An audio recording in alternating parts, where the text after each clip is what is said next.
People that know me would say this as well, that I'm very passionate about two things in agriculture. One of them is a regenerative focus, looking at natural systems and soil health and following those principles. And then the second one, focusing on a low input, low labor, which I find it results in an increased profit margin. Knowledge for Resilience, a cross-commodity podcast brought to you jointly by the Peace River Forage Association, the Peace Region Forage Seed Association, the BC Grain Producers Association, and the Northern Cohort. Welcome to episode 11. I'm your host, Nadia Mori. Whether you are a billionaire and just farming for the fun of it, or not so much of a billionaire and farming to put food on the table, there is one resource all of us get the same amount of, and that is time. 24 beautiful hours in every day. When it comes to farming, no matter the scale, a shortage of time to get it all done is a common challenge. Today's chat is with Dan Martin, a regenerative-minded Peace Region farmer who needed to solve the time problem out of necessity. He will share what worked for him, how some of his practices still raise an eyebrow with his neighbors, and where he is still looking to fine-tune his management. As you will discover, Dan is also very passionate about soil health and will share some of the things he learned in that regard as well. Now, if you enjoy stories, stick around as Dan generously shares his stories of on-the-ground, hands-on trial and error. On this episode, we're also giving a shout-out to Foster's Seed and Feed, the place where farmers help farmers. Foster's has you covered for all of your forage seed needs for our northern climate. Pay them a visit in Fort St. John, Beaver Lodge, or Grand Prairie. Without further ado, let's work smarter instead of harder.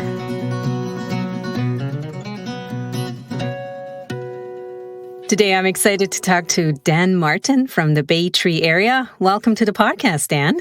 Thank you, Nadia. It's a pleasure to be on the podcast here. Maybe first off, let's get to know you a bit better. Could you tell me a bit more about your operation and how you got started in the crazy adventure of farming? I actually grew up in Wisconsin. I've been on a dairy farm. I've been farming all my life, so to speak. So it's pretty much in my blood. And moved to Alberta. I met my wife down close to where I grew up and ended up moving to Alberta here, where she was born and raised in the Peace Country in 1996. Been farming here more or less ever since. Started out kind of on a small scale alongside my father-in-law, and then gradually expanded mostly with rented land. Today our operation is roughly 2,000, little over 2,000 acres that we operate, mainly focused on grazing and forage. We've done a bit of cash grain, sort of on a small scale over the years, a bit of peas and oats and wheat occasionally. But the main focus has always been the cattle operation and hay for them and grazing and so on. We have about 200 cows calving annually. We usually winter over the calves and grass them as yearlings the following year and sell them in the fall. We've done some grass finishing the last several years. Last year, I think we marketed 20 or 30 head as grass finished cattle.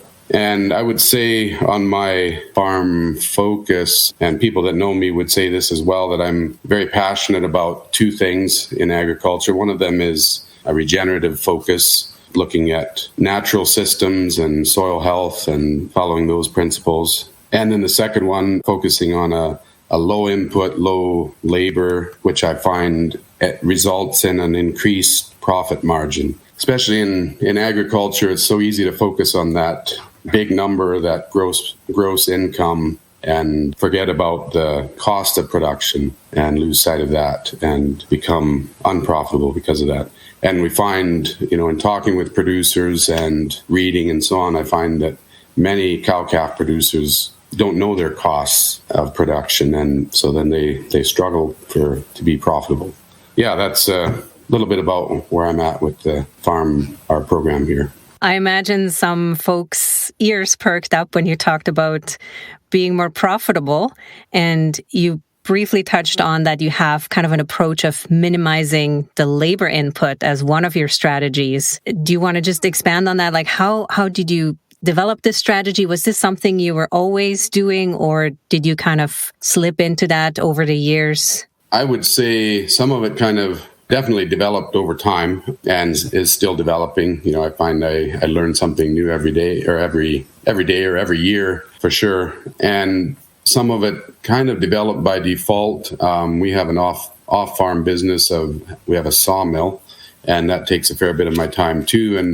And so years ago, when I first started into the sawmill business, I was calving in February and March and snowstorms and cold. And I was babysitting my cow operation, trying to keep calves alive when I should have been spending time on the sawmill, which would have been far more profitable. And so I started looking at changing calving dates and things like that, just things where I could cut back on the labor end of things with the cattle. And it seemed like it's just been a journey ever since then over the last 10, 12 years. Almost every year I think of something new that I could do or try. And, I've read a lot of articles, and, you read an article and you say, oh, that makes a lot of sense. And you try it, and it may or may not work for you, but that's okay. You try it and you experiment and use what does work for you. A few organizations that I've gained quite a bit of knowledge from is Ranching for Profit. Never attended any of their programs or their schools, but read some of their work. And also Understanding Ag would be Gabe Brown and Ray Archuleta and their partners there. They have a lot of really good information out there. And just a few of the things that worked for me, I find extending the grazing, cutting down on your feed costs is a big money saver and time saver, labor saver. So we do a lot of bale grazing. My ideal is if I can graze the bales right on the hayfield where they were baled, bale them and don't have to move them at all. Let the cows find them and graze, and that works well in relatively deep snow. I've had good success with that. If it's good quality hay, the inhibitor there is the wildlife, and so I find I can do that maybe up to Christmas time or New Year's, sort of the beginning of the season. And another thing is the cocktail grazing, and I've kind of experimented with that a bit. I don't have a lot of experience with it. But then what I do later in the winter, what I like to do is if I have more roughage type feed like fescue straw or pea straw or maybe some rained on hay that's not very good quality, something that the elk won't go after, I'll have that set out for bale grazing, and then I can supplement higher quality feed as needed along with that I have stored somewhere where the wildlife can't get to it. I like to say that when I do start feeding, half my feeding is done already, so to speak. Doesn't always work out that way, but that's sort of a goal. And then as early as possible, we start grazing in the spring again. I try to manage my grazing so that things aren't overgrazed, and we have a bit of stockpiled grass that they can go on to more or less as soon as the snow is gone, and they can start grazing this spring. That was a challenge because it wasn't as much stockpile, and then with all the snow we've had the last few weeks, we haven't gotten onto it as soon as I would have liked to. But yeah, so that's sort of a bit of our feeding program, kind of the strategy to cut down on labor and costs. Feed costs are a huge part of livestock production costs. Just a little bit of research based on January of 2021 figures. Most cow-calf producers are probably looking at $500 to $600 just for the feed for a cow for the winter. A lot of that actually being yardage, your tractor time, your moving feed, your manure removal, and that kind of thing. And I find that sort of on an average, I can reduce that down to almost half or slightly over maybe some years. This year was a little bit higher with the higher feed costs, and I had to purchase a bit of feed and so on. But yeah, that's the strategy. Keep the costs down, keep labor down, try to widen that margin. So do your animals come into dry lot at all between your strategy of extending the grazing in the fall into winter and then being out on pasture early? Do you have some period where they do come into a dry lot situation? Actually, no, because we calve out on green grass, so they're on the land all the time. Even my calves, we've started weaning the calves in March or 1st of April. So they're on the cows all winter. And then, move them. Once in a while, I'll, depending on the circumstances, I'll maybe have the calves penned for a few weeks over weaning time, but then get them back out where they can be ready to graze or bale grazing or whatever out on the field. I don't like to haul manure. That's a big one.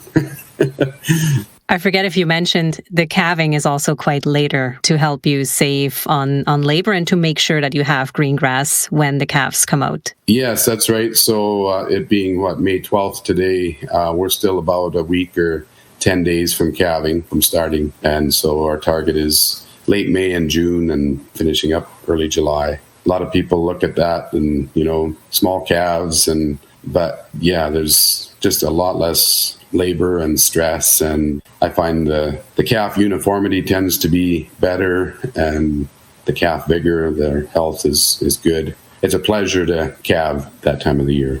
You mentioned the extension of the grazing season into the fall and winter, and that's something I think a lot of producers are interested in. You mentioned that you're playing around with some cocktail grazing. Do you want to just share the bit of experience that you have had and kind of how that went for you? This last year was probably, 2021 was probably the most, successful experiment with that. We had about 30 acres that we put in, and I would say I think I had about 15 different species in that mix based on what a lot of the cover crop, the cocktail guys are recommending, a balance of your grasses and legumes and broadleafs and brassica type forages. And so I had some of all of those in there. As far as seeding rates, everyone asks about seeding rates when you do a mix like that. I did a lot of research on seed sizes and seeds per pound and so on, and sort of how much of this mix do I want to have as vetch, for example, or sorghum Sudan grass, and sort of based it off the seed size and how many seeds per square foot I wanted to have. Some of the grasses, bigger seeds like oats and sorghum Sudan grass, I probably had 10 pounds an acre, I think, on those approximately. And then some of the really small, like brassica seed, maybe a quarter or half a pound per acre of those, anywhere in between, depending on the seed sizes. I seeded it early in July. I used my no-till John Deere drill to seed it. We had actually, the land was actually worked prior, but it had sat for a bit and was kind of firmed a little bit, and it worked well with the no-till drill. And early July, I didn't put any fertilizer in with it or anything, but of course, knowing what last summer was like, early July, it was bone dry when I seeded it. And I thought, well, it probably won't grow, but once it rains, it'll start to come, or if it rains. But I was surprised. It was interesting how many species, and some of it probably got down into a little more moisture than others, but probably about a third of it grew. You could tell that some species grew easier than others. Like it seemed like buckwheat was really easy to germinate, and some of the small seeds like radish and turnip. But a lot of it didn't grow well until 2 or 3 weeks later, and we got a good rain shower that pretty well got everything going. And it did take off good, and the volume seemed to be good. It's interesting to observe the different species too. Once the frost started coming late August, I went back and wondered what had happened to my buckwheat, because I didn't think about frost because I didn't think it had been that cold. And yet I guess back there where the field was, it had dipped down just enough that the buckwheat was all brown over the top. But then some of the others, like brassicas, they'll go into November or December, and it's quite cold already, and they're still green, and the cattle really like them. The biggest challenge with the project was the wildlife. They kind of moved in. I was sort of gearing it for a little later once there was some snow on the ground and cattle couldn't graze elsewhere. Well, the deer didn't wait for that. They moved in. The deer and elk both kind of moved in and ended up taking quite a bit of it. So if I would have grazed earlier, I would have definitely gotten better utilization for the cattle out of it. We didn't because of the wildlife damage, and I didn't know if it would be worth it to spend the time to do the paddock fencing and moving them periodically to try to utilize it better. It seemed like there was snow on the ground when we started into it, and they went at it. They did well on it. They looked good on it and enjoyed it. As they were on it, we got some warm weather and most of the snow left, actually, so they actually cleaned it up quite well. But there wasn't as many grazing days there as I would have liked to have seen. A little bit hard to determine the economics of it. with the wildlife damage and so on. But definitely something that I want to keep playing around with. Plan to do more of it this year. This year I came across some seed corn and soybeans, and I want to introduce both of those into the mix. We'll see how it works.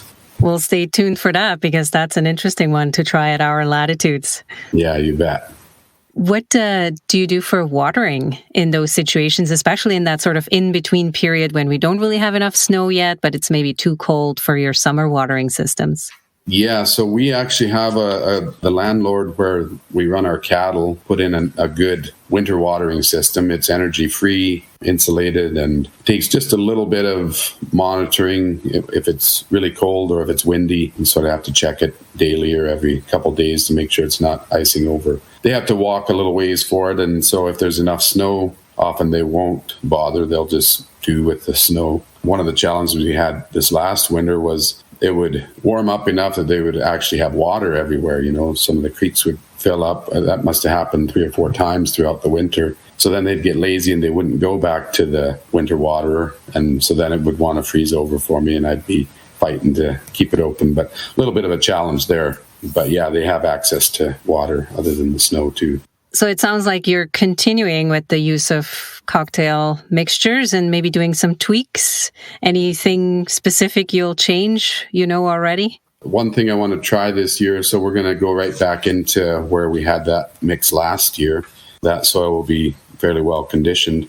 But we did a bunch of bale grazing kind of adjacent to it this last winter and feeding. And so I want to just go in with my no-till drill and seed that whole area right through the bale grazing residue and everything, and just an experiment to see how well that does. I'm thinking that the bale grazing residue will subdue the perennial forage pasture enough that it'll maybe give the annuals a jump. We'll see how it works out, but that's the plan. That sort of leads us into a bit of discussion about other experiments you've done around companion cropping and intercropping. Before we get into it, do you want to just define the difference between what's a companion crop and what's intercropping? The way I would term them, intercropping would be where you would grow multiple cash crops together, whether it's 2 or 3, whatever, maybe peas and oats, or some people grow peas and canola or whatever combination. And you would combine them together and separate the grain following, or, if it's feed or whatever, feed it as it is. Companion cropping would then be where you would maybe still only have one cash crop, but you would grow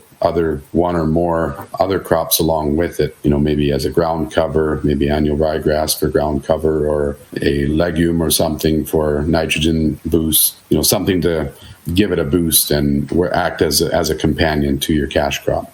And in your situation, what were you playing with? Which crops were you combining?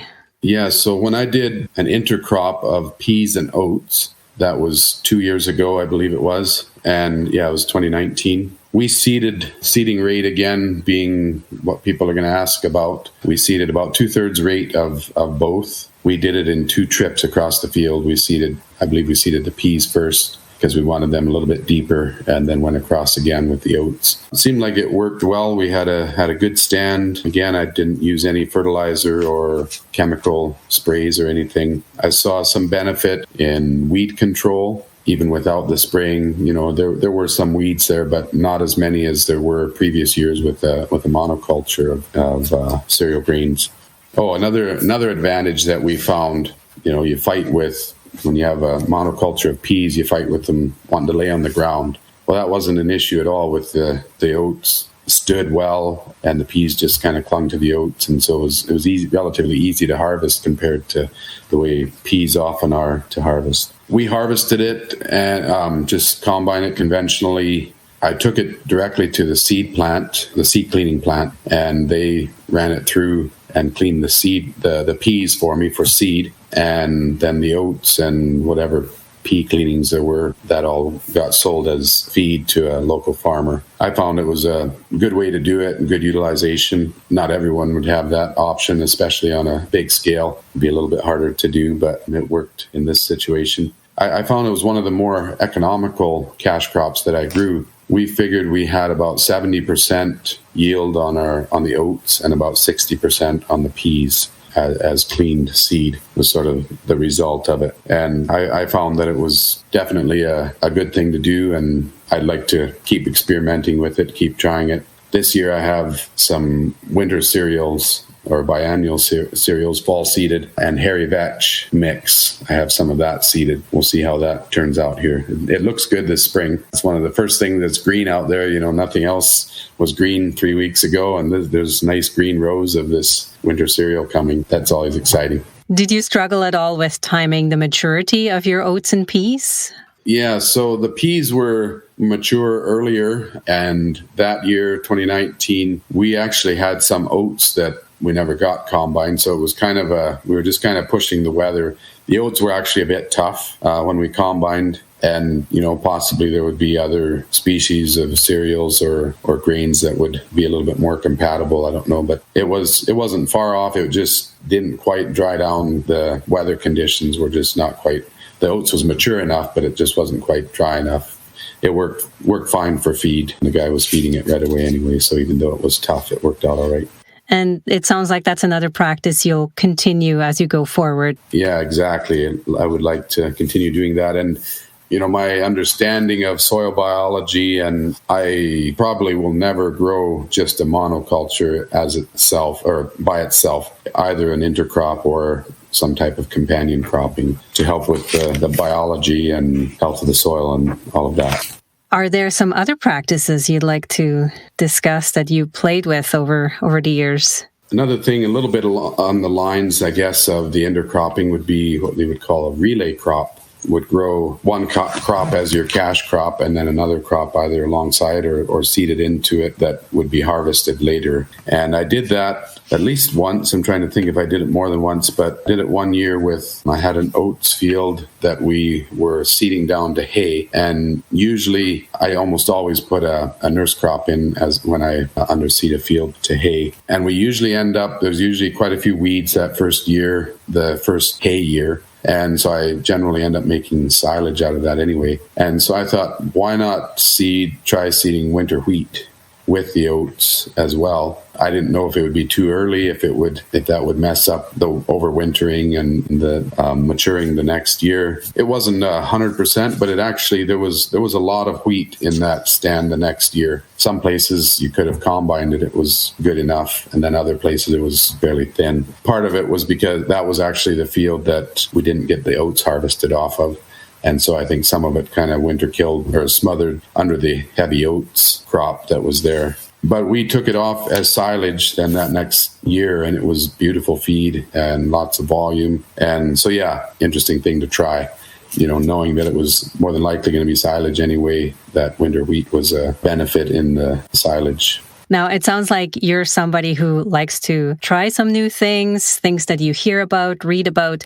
If somebody's kind of new to doing on-farm trials, what sort of suggestion or advice would you have for somebody who's maybe just a little bit gun-shy or close to pulling the trigger, but not quite sure yet? Yeah, I think there's a couple things that tend to limit us. One of them is our fear of failure, fear of it not working, right? We're afraid to try something that we think might not work. But probably maybe even a bigger one is the fear of what other people think. Pretty soon you start getting to be known as the crazy farmer at Baytree or whatever, But Gabe Brown always, different times I've read where he's written or heard him say he says, if you don't fail once in a while, you're not learning. And I think there's a lot of truth to that. Failure, learn from your mistakes. And just because it didn't work once or doesn't work once, you can try it again. It doesn't necessarily mean it won't work the next time, but don't be afraid to make mistakes or fail once in a while.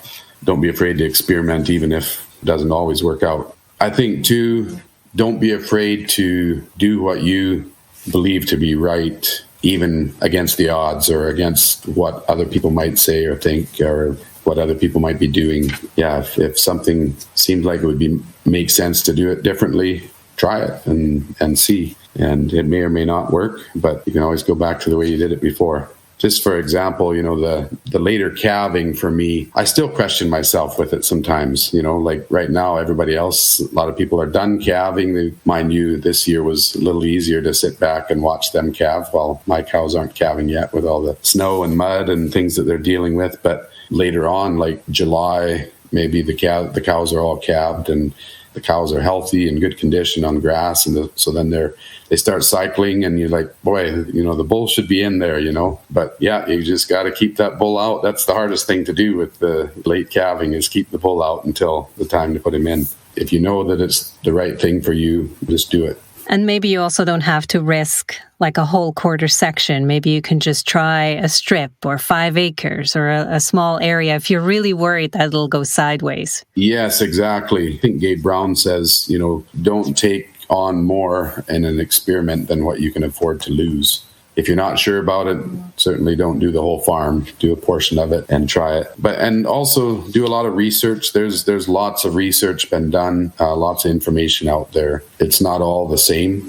Different people have different perspectives, but you listen to or read enough of it, you kind of get a direction that people are going that is working, and try it for yourself. At the onset, you kind of mentioned the importance of cost of production and to monitor that. I'm sure there's a few people out there who are maybe not quite there yet. Are you using a program for that? Are you having some help with that? Or how did you get started with that and kind of establish a routine to keep monitoring that?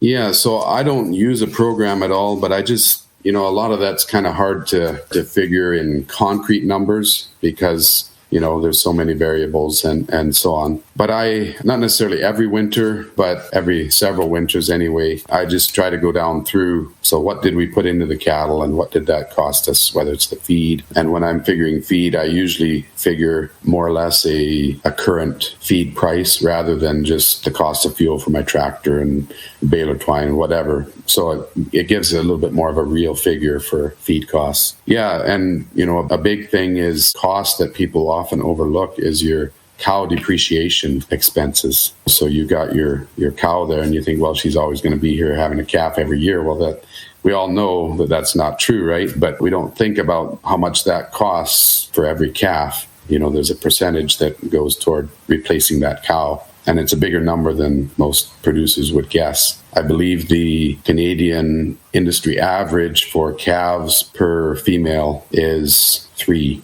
And most producers, if you ask them, they're going to say 5 or 6 or 8, or that's what we hope for, but that's not the reality when it all boils right down to it. So that makes your depreciation quite high, actually. Somewhere in the vicinity of $300 per calf probably should be figured towards cow depreciation.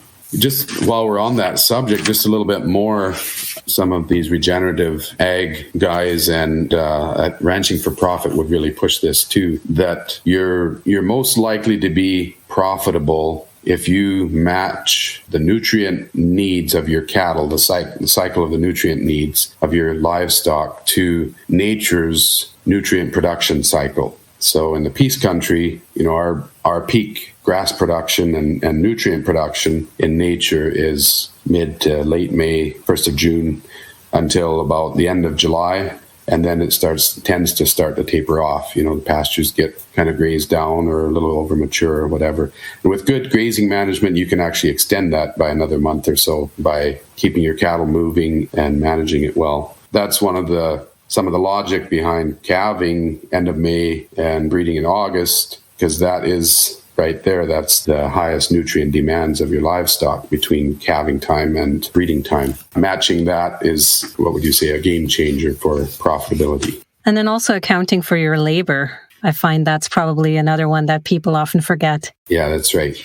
If you have children at home helping you or whatever, sometimes it's easy to just, the kids go check on the cows or whatever. But I like to take all of that into consideration in our costs too. We pay our children what they would get working somewhere else. That's definitely a big cost, the labor end of things, yeah. Anything else you'd like to share? I'm a big proponent, I guess, of soil health, soil biology. Anybody that is with me very long talking about agriculture, they pick that up pretty quick. I encourage people to to learn about soil, about microbiology, soil microbiology, and try to understand the basics of it. Ray Archuleta says it like this. He says, you need to understand the why. We can try these different practices, and we tend to be sort of results oriented. And, because it worked this year, we will do it again, or it didn't work this year, and so we won't do it again. But there's so many underlying things that what we do or don't do affects. That if we don't understand how the biology works in the soil and just in the total ecosystem, that's a really big part of it, I think. And so then sometimes we find that you may not see outstanding results of these practices for a few years or maybe 5 years or whatever, but there's things happening in your program that are going to benefit and make you more resilient down the road. And you're doing things that aren't visible as you promote soil health and soil biology and that kind of thing. I find there's just some really fascinating things that these soil biologists are learning and finding about soil microbiology. I listed just a few resources here that I pursue, get some of my information from. Understanding Ag being one, I mentioned them already. The Savory Institute, Alan Savory. If you're organic, maybe the Rodale Institute in Pennsylvania, I believe it is. And one of my favorite microbiologists is Dr. Christine Jones she's an Australian microbiologist. I just find her really fascinating to listen to as she explains how the practices affect biology and so on, and what that does to soils and the health of livestock and ecology in general, I guess. Yeah, I don't think I could have said it more beautifully about the soil health and the importance of keeping that going, because it's the underlying basis of everything else. One of Dr. Christine Jones' presentations that I listened to just about blew me away with some of the numbers she gave as far as biology. And it's the supporting structure of life, really. And we can't see it, so we ignore it, right? When we're farming or whatever we're doing. But yeah, if you're aware of it, that's a big part of it. Awareness, observation, learning, understanding the why, as Ray Archuleta says. If folks are interested to maybe follow what you're doing, I believe you're with the Peace Country Beef and Forage Association. Is that correct? Right. Yes. I'm actually a director on the board of directors for the association. And is there anywhere else people could look you up? Sure. They can phone me, or my email is, I can give my email address. It's borderviewmills@gmail.com. I don't have any other blogs or not out there in social media or anything. I just keep my nose to the grindstone, I guess. Too busy trying things out and making things work. You don't have time to be on social media. Yeah, you bet. But we're not hard to find either. We're just across the border in Alberta, west of Bay Tree, just off the highway here. So easy to find. A phone call or email or however they'd like to contact. I sure appreciate you taking the time to share some of your experiences. I think producers especially like to hear from other producers, so it's really valuable, and I appreciate you doing that for us. Well, it's been a pleasure. Welcome back. To recapture some of Dan's favorite resources, they included Understanding Ag, the Savory Institute, the Rodale Institute, and Dr. Christine Jones. Links are also provided in the show notes. If Dan's discussion inspired you, maybe reach out to him and let him know what you are tinkering with. Maybe you can share and compare notes and together even brew up a new project. As always, if you found this information helpful, be sure to share the podcast with others in your network, whether it's the eyebrow-raising neighbor down the road or somebody halfway across the globe. Up next will be a chat with Darcy Smith from the Young Agrarians, and you will find out that you neither have to be young nor call yourself an agrarian to be part of their great programming. We will also discuss their land matching program and how the Young Agrarians are providing support for farmers looking at a non-family farm transition. This and other informative topics are still in the pipeline, so be sure to subscribe, like, follow, so you never miss another episode. You can find us on various podcast platforms, including Podbean, Spotify, iHeartRadio, Google Podcasts, or, of course, the 4 partner association websites. Funding for this project was provided by the BC Hydro Peace Agricultural Compensation Fund. Thank you so much for making this project possible and supporting local agriculture in the Peace and beyond. For feedback or suggestions on how we can make this podcast series even more tailored to the Peace region and your needs, email us at coordinator@peaceforage.bc.ca. Until next time, stay informed, stay resilient.